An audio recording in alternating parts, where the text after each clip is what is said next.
एक बार की बात है, एक देश में एक मूर्ख राजकुमार रहता था। वह बहुत बुद्धिमान नहीं था और उसे किसी भी चीज की समझ नहीं थी। उसके पास एक बुद्धिमान मंत्री था जिसका नाम विष्णु शर्मा था।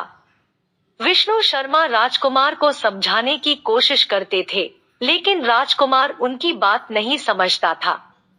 एक दिन राजकुमार ने विष्णु शर्मा से कहा, मैं एक ऐसा महल बनाना चाहता हूँ जो दुनिया का सबसे खूबसूरत महल हो। विष्णु शर्मा ने कहा, महाराज, यह बहुत मुश्किल है, लेकिन मैं आपकी मदद करने की पूरी कोशिश करूंगा। विष्णु शर्मा ने राजकुमार को एक योजना दी। उसने कहा, महाराज, आपको एक बहुत बड़ा गड्ढा खोदना होगा। फिर उस गड्ढे में बहुत सारे धन और सोना डालना होगा। फिर उस गड्ढे को मिट्टी से ढक देना होगा। राजकुमार ने विष्णु शर्मा की योजना को मान लिया। उसने एक बहुत बड़ा गड्ढा खोदा और उसमें बहुत सारे धन और सोना डाल दिया। फिर उसने गड्ढे को मिट्टी से ढक दिया। कुछ दिनों बाद एक गरीब किसान गड्ढे के पास से गुजर रहा था। उसने गड्ढे में से धन और सोना देखा। उसने सोचा, यह धन और सोना मेरे लिए है। किसान ने गड्ढे में से धन और सोना निकाल लिया और उसे अपने घर ले गया। उसने धन और सोने को अपने घर में छिपा दिया।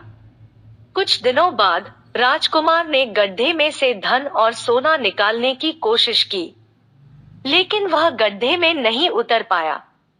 वह बहुत गुस्सा हुआ। उसने विष्णु शर्मा को बुलाया और कहा, मैंने गड्ढे में से धन और सोना निकालने की कोशिश की, लेकिन मैं नहीं निकाल पाया। विष्णु शर्मा ने कहा, महाराज, आपने ऐसा नहीं किया जैसा मैंने आपको बताया था। आपने गड्ढे में से धन और सोना निकालने की कोशिश की, लेकिन आपने गड्ढे को नहीं खोदा। अगर आपने गड्ढे को खोदा होता, तो आप धन और सोना निकाल लेते। राजकुमार को अपनी गलती का एहसास हुआ। उसने विष्णु शर्मा से कहा, मैं आपकी बात मानूंगा। मैं अब से आपकी बातों को समझने की कोशिश करूंगा। विष्णु शर्मा बहुत खुश हुए।